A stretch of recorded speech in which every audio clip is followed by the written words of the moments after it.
पावसाच्या सुरुवातीला वेलीवर खूप सारी करटोली लागलेली असतात। चला आज वर्षातून एकदा खायला भेटणारी करटोली कशी बनवतात ते पाहूया।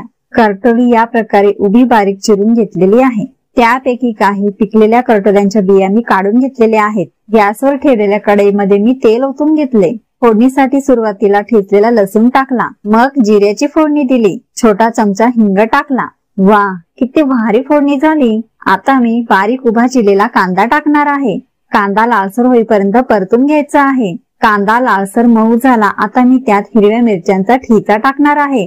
झणझणीत हिरव्या मिरच्यांचा ठेचा, वाह एकच नंबर। ठेचा कांद्यात परतून घेणार आहे। त्यानंतर मी हळद टाकणार आहे, कापलेली करटोली टाकणार आहे।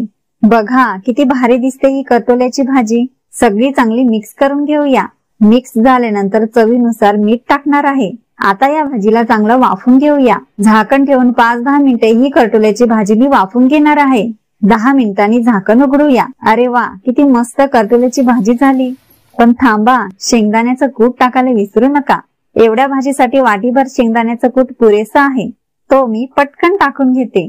शेंगदाण्याचं कूट टाकल्यावर आणखी 2-3 मिनिटे ही भाजी मी वाफून घेणार आहे। चला झाकण उघडून बघते। करटोलीची भाजी आता बनून तयार आहे। खाताना तांदळाची गरमागरम भाकरी, चटणी, हिरव्या मिरच्या, कांदा आणि करटोलीची भाजी, वा एकच नंबर। तुम्ही सुद्धा अशाच प्रकारे बनवून त्याची चव सांगा। असेच चमचमीत रेसिपी व्हिडिओ बघण्यासाठी चॅनलला सबस्क्राईब करा।